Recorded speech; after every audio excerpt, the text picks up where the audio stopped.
to my channel Khan all study.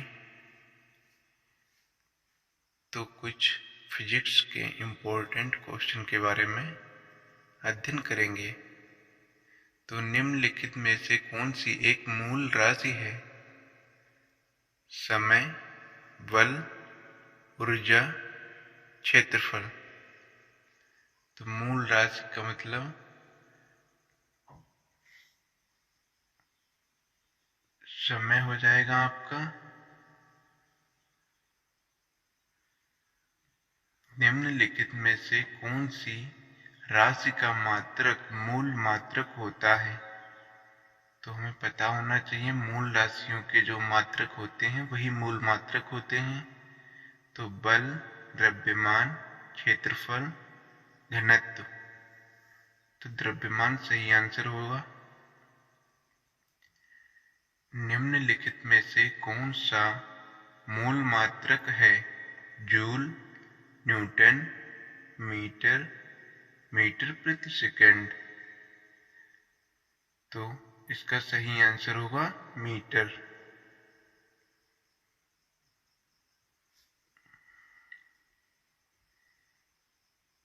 निम्नलिखित में से कौन समय का मात्रक नहीं है?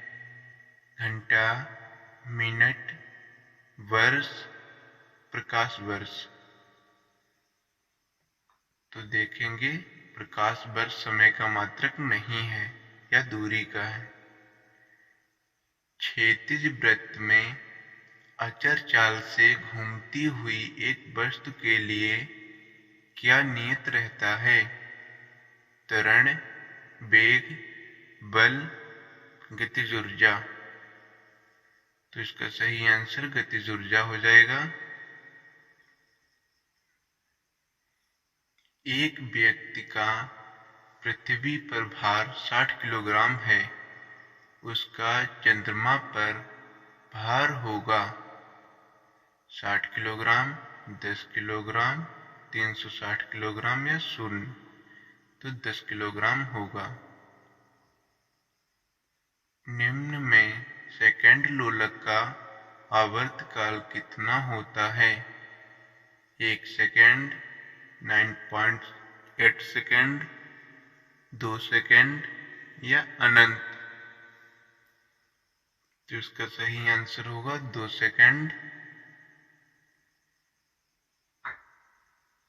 तो देखेंगे अगला क्वेश्चन। यदि सरल लोलक की लंबाई 4 गुनी कर दी जाए तो आवर्तकाल होगा 4 गुना होगा, आधा रह जाएगा, 2 गुना या 8 गुना। तो 2 गुना होगा।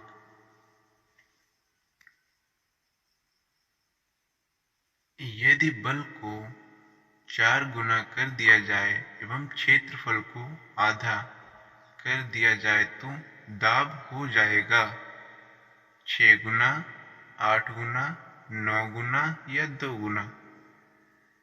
तो 8 गुना सही आंसर होगा।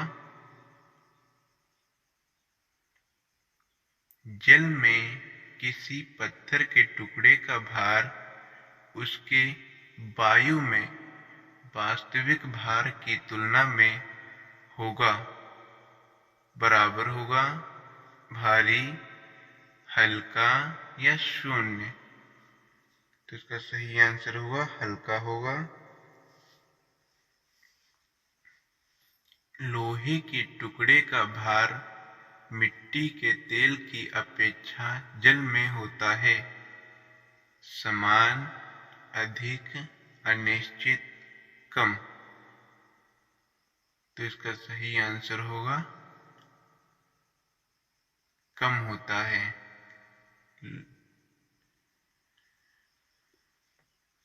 ताप बढ़ने पर द्रव के पृष्ठ तनाव में क्या परिवर्तन होगा? बढ़ जाएगा, शून्य होगा, समान रहेगा, कम होगा। तो इसका सही आंसर होगा कम होगा। स्वच्छ जल का सबसे अधिक पीएच मान कितना होता है? 0 degree Celsius, 4 degree Celsius, 8 degree Celsius, 2 degree Celsius.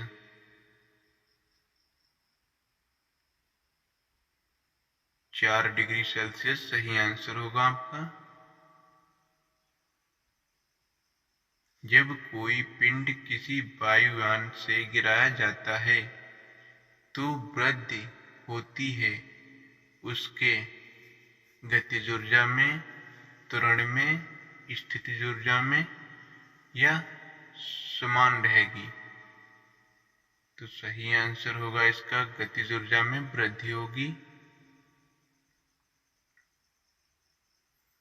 किसी पिंड का द्रव्यमान दुगुना तथा वेग को आधा करने पर उसकी गतिज ऊर्जा आधी होगी, दुगनी होगी, समान होगी या शून्य होगी। तो उसकी आधी हो जाएगी गतिज ऊर्जा। स्थिर गति से जा रही खुली कार में बैठा बालक गेंद को हवा में फेंकता है, गेंद वापस गिरेगी उसके बगल में, उसके पीछे, उसके आगे या उसके हाथ में। तो उसके हाथ में गिरेगी क्योंकि कार गतिमान है। यदि केश नली का व्यास दुगुना कर दिया जाए तो उसमें चढ़ने वाले जल सतह की ऊंचाई होगी, वही रहेगी, दुगनी होगी या आधी रह जाएगी या शून्य होगी। तो सही आंसर होगा आधी रह जाएगी क्योंकि व्यास दुगुना किया गया है। पानी में लोहे की सुई डूब जाती है लेकिन जहाज तैरता रहता है, यह किस सिद्धांत पर आधारित है? पास्कल का, आर्किमिडीज का, केपलर का, गुरुत्वाकर्षण का। तो इसका सही आंसर होगा आर्किमिडीज का सिद्धांत पे आधारित है।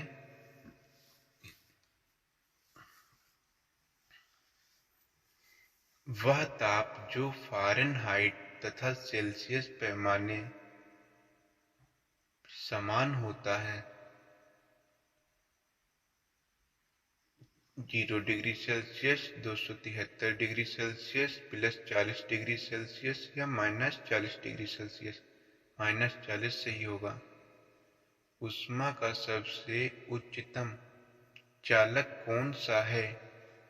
लोहा, तांबा, लकड़ी या जल?